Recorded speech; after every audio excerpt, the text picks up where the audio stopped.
All right, guys, welcome back to the Liberty Hour here on Spreaker, streaming through the Spreaker website and on my YouTube channel as well, H2 Jack. You can see my 2 videos of content that I've probably put up in the last 7 months. I've been meaning to put up more, but once again, just haven't had the time for that.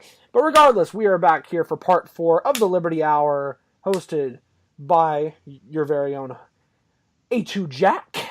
And I've got my good friend Ricky Navarrete, who is back here and was telling me a little bit about his music. And I'll go ahead and let him continue on how that's been going. You were telling me how you produced a couple of songs. Go ahead and continue with that, Ricky. All right, dude. So pretty much wrapping up, I've only really been able to work on like 2 songs, and other than that, I haven't really had a chance to keep them going or try tuning them up to like make them sound better or anything. So they're kind of just what they are right now. And that's thanks to engineering and being an upper division engineer. God, there I go again, sounding Canadian. Tell us about that, Ricky. Oh, no, you really don't want me to tell you about transmission lines and signal analysis and sinusoidal functions and taking the Laplace transforms of all these things. But by the way, this stuff is like only for like 3 of like the 7 classes I have to deal with. I have 3 labs this semester, a chemistry one, 2 engineering ones, and then like 5 engineering lectures. I don't envy you. No, dude, I do not. Whoever is listening, if you are listening right now, do not be an engineer. Do not sign up to be an engineer at Sac State because those professors will hit you with a lot of homework. I guarantee it. That's the one thing to avoid. But anyway, so yeah, that's what being an engineer is like. Literally just, I mean, if I wasn't talking to you right now, I'd be doing homework. And because, like I said earlier, I still got to do homework. But I'll probably do that after this. You know how it goes. Mm-hmm. Oh man, what's it like being a journalist, Aaron? All right. So, how would I say this? So, I will say that writing for the State Hornet has been a lot different than writing for the Lincoln News Messenger. In fact, speaking of the Lincoln News Messenger, real quick, we just got a new sports editor who actually also goes to Sac State, who's very cool. And I've been writing a lot more ever since the first of the year, which has been very good for my experience in the city alone. But at the State Hornet, I've learned a lot more about multimedia. I'm terrible still with cameras. However, I can actually make videos, and I've gotten better with live tweeting, live Instagram, all that kind of stuff. I actually covered an art gallery in relation to immigration in the university library on Wednesday and have an article up on the State Hornet if any of you want to check it out. It's on State Hornet/culture. It's been going very good.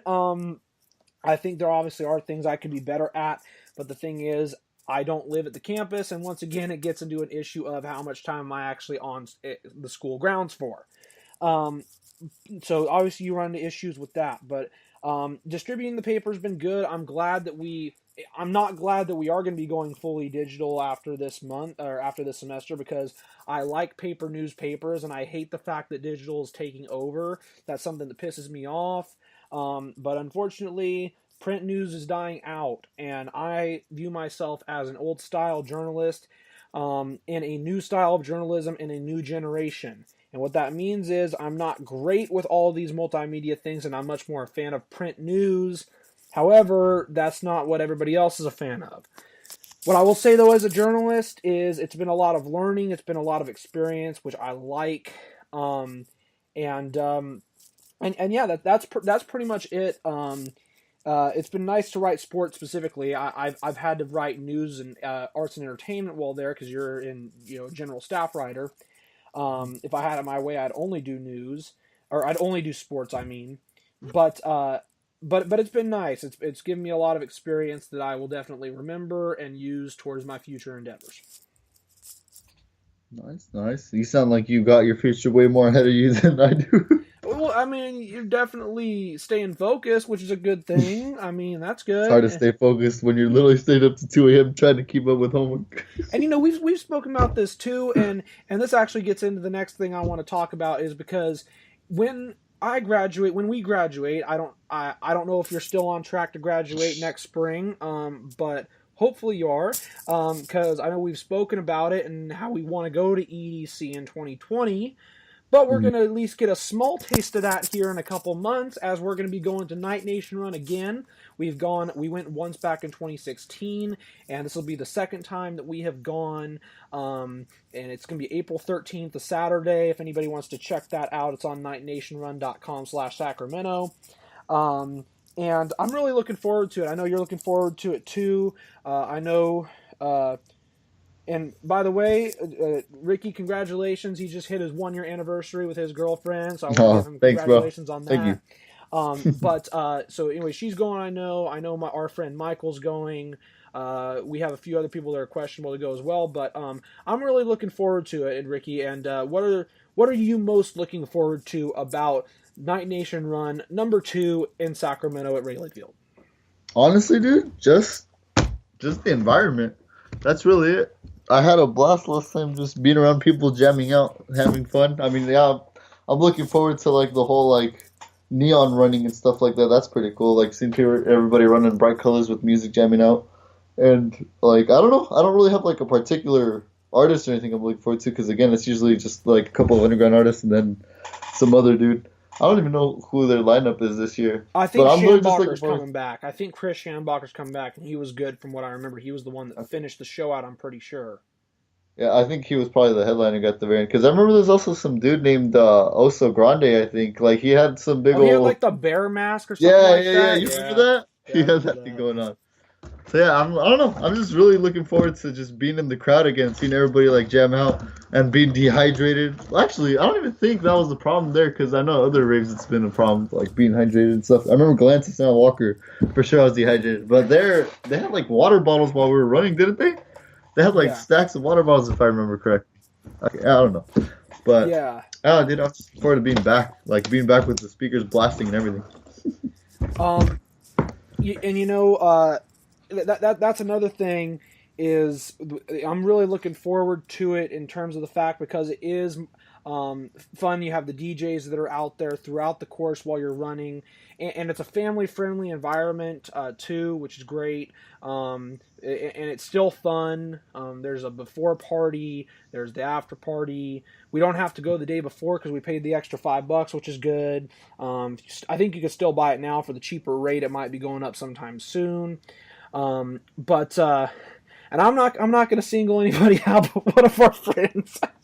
So he doesn't want to go. There's not going to be freaking beer and there's not going to be weed and shit because there's not. It's too much of a family friendly environment. And I love you. I'm not going to say which friend it is, but I love you, man. But you're complaining that it's too much of a family friendly environment. That's like complaining that there's not football at a baseball game. For God's sake. Dude, it's still fun, dude. Come on. Come, bro. You know who you are. But anyways, I digress. I'm really looking forward to it because of that. I'm looking forward to it because I get to spend time with you guys, my friends. And just have a good time overall. I'm sure we'll be doing stuff beforehand that day. I plan on taking that day off. Stuff going on after that as well. I'm sure we'll be freaking exhausted. I don't know if you plan on running much. I mean, I'd like to, but I understand that not everybody will probably be doing that. I'll at least jog a little bit, but I'm really looking forward to it overall because it was really fun last time. Yeah, dude, I'm looking forward to it too. I mean, I'm not looking forward to the running. Like, it's cool, like, getting the adrenaline ready to go and whatnot, but I'm just looking forward to, like, the songs, and hopefully they're lit this year like they were last time. Because last time, I remember, I had so much fun at that thing. Yeah, and they played great songs for, obviously other artists and musicians as well. There's actually a small chance I might actually write a preview if there's any Sac State students that are going to that for the State Hornet as well. So a lot of stuff going on about that I'm looking forward to. Should be quite fun. So anyways, transitioning out of that, we had a few questions that some of you guys actually wanted to ask us. Unfortunately, I have 900 plus followers on my damn Instagram, and I got a whopping 2 questions. I know, Ricky, you got, I think, 2 or 3 as well. So, anyways, I think we'll just go back and forth. Ricky, I'll go ahead and let you ask the first one, and we'll both answer it, and then I'll go ahead and go to mine, and then, we'll just jump back and forth. We only have 4, so we should be able to get through these in about 10-15 minutes. So go ahead, Ricky. All right, then. I guess, which one should I ask first? The genuine one, or just the get it out of the way one? The genuine one. All right. So we got a question coming in from Instagram user it's underscore Eric or my good DJ friend Chowder, for those of you who know him. Anywho, he's asking us, where do you guys see yourselves in 5 years? So, Aaron, do you want to take Well, the lead? Chowder, once again, come to Night Nation run. But secondly, um, So much for the.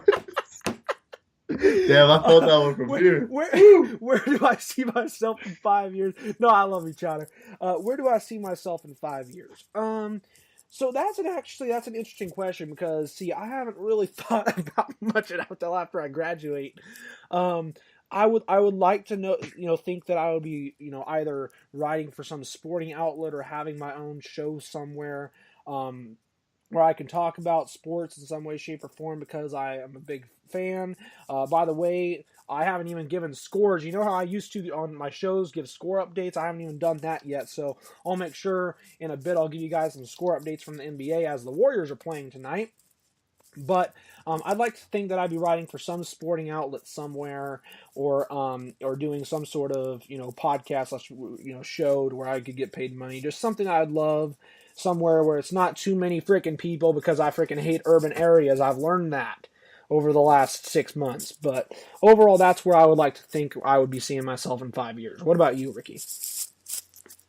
I'm gonna try to keep this as like sappy free, I guess. But honestly, I'm hoping that in 5 years I'll for sure be out of college, and then if I can't do DJing, which I mean is unlikely, I'll still be doing DJing. But if I can't be doing DJ like full time, I'll probably be working around Lincoln or like Rockland or stuff, like just for the first couple of years, as like a full time electrician, electrical engineer, whatever you want to call it, or whatever I end up being. And then I'll likely be doing like nightclubs and DJing at night for parties or like for weddings or for whatever. But like I'm gonna try to restrict it more to clubs and like environments like that. Hopefully by then EDM's more popular. But I also hope to like see myself either in Loomis or like Rockland. Already moved out, and the reason I say Loomis is because I've always kind of liked the countryside a little bit. Like just I don't know, I've just been growing up here, like in the city. It's nice and all, but whenever I go to Idaho, because I'm a big fan of Idaho, and like I just love going all the summers.